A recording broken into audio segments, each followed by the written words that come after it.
T-Roc set a more fashionable trend for compact Volkswagen SUVs, representing the brand in the affordable, style-conscious end of the fast-growing mid-sized crossover segment. 4 years into its production run, it was slightly updated with sharper looks inside and out, creating the model that we look at here.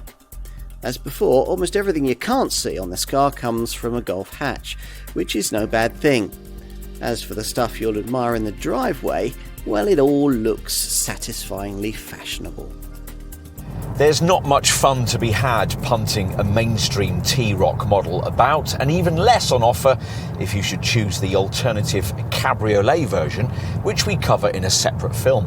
Here, our comments are based on this conventional SUV body style. Seek out engagement at the wheel of one of these and you'll find that plenty of grip and decent body control mark this out as one of the more adept small crossovers you could choose. Plus there's quick reacting steering, which can be further improved by adding Volkswagen's progressive system that reduces the amount of lock you have to apply through tight turns. Driving modes don't feature as standard on mainstream models, and ride quality isn't quite as good as in a Polo or a Golf, inevitably given the extra weight and higher stance, but again it's a decent showing by class standards. As before, there are 4 TSI petrol engines. Almost all T-Roc folk choose between the first 2 of them. A 115 PS 1-litre 3-cylinder unit, only offered with a 6-speed manual transmission, or a 150 PS 4-cylinder power plant, which can offer the additional alternative of a 7-speed DSG Auto. Stick with the former if you're mainly urban-based, but factor in the latter if you do the occasional longer trip. Or, in that event, consider a diesel, the sort of thing that rivals increasingly decline to offer in this sector, but which Volkswagen is still very much wedded to, thanks to its now cleaner levels of TDI technology. This has to be entirely 2-litre based these days, so the previous 1.6-litre TDI unit makes way for a detuned 2-litre TDI unit with the same 115 PS output, which has to be mated with manual transmission. As before, there's also a top 150 PS 2-litre TDI model, and if you want this with a DSG Auto gearbox, you'll be offered the option of having it with Volkswagen's 4Motion 4-wheel drive system. 4-wheel drive, by the way, is another thing surprisingly hard to find in this segment. Petrol models with the 4Motion system are super rare because there the all-wheel drive system can only be mated with the thirstier 2-litre TSI unit, which has to be had with the DSG Auto. That 2-litre TSI engine is offered in 190 PS form in the mainstream range, or with 300 PS in the T-Roc R performance model, re-engineered for the extra power. The T-Roc has always sold on its fashionable design, and Volkswagen hasn't tampered with that very much as part of this update. As before, almost all sales will be of this high-riding SUV hatch body style, with a wilder-looking T-Roc R performance version at the top of the range, and there's the continuing option of a cabriolet body style too. In profile, the things that marked the T-Roc out before mark it out now. This elongated silhouette with a chrome frame stretching from the A-pillars across the entire roof to the C-pillars, plus a relatively low roofline, short overhangs and a steeply raked C-pillar above meaty-looking rear haunches. Most of the visual changes to this updated model feature here at the front, where this revised grille is flanked by new LED headlamps that can, as here, feature Volkswagen's intelligent IQ light system that uses a matrix of 24 LEDs in each headlight module. Further down, these curious corner panels, framed by daytime running light strips, have been restyled, as has the bumper and the cooling ducts just below it. At the rear, the tail lamps gain brighter LED illumination and darkened lenses, but otherwise things are much as before. OK, of more significance are the changes that lie within, so let's take a look. At its original launch in 2018, we found ourselves somewhat disappointed with this T-Roc's cabin. Trendy style touches didn't compensate for too many hard plastics and standards of materials quality that felt well below those of a comparably priced Golf.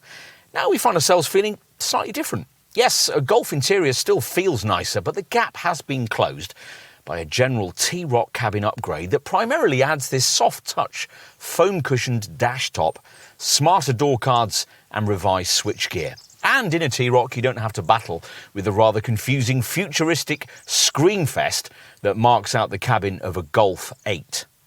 You'll want to know what else is new. Well, this smarter steering wheel with its stitched supple leather and capacitive controls, and this digital cockpit instrument display screen is now standard, supplied either in base 8-inch form or, more usually, in this larger, more sophisticated 10.25-inch Digital Cockpit Pro guise.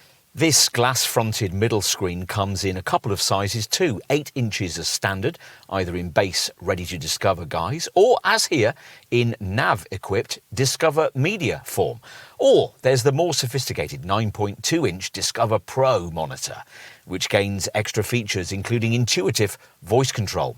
So plenty of effort's gone into this update, and the stuff carried over from before still works well.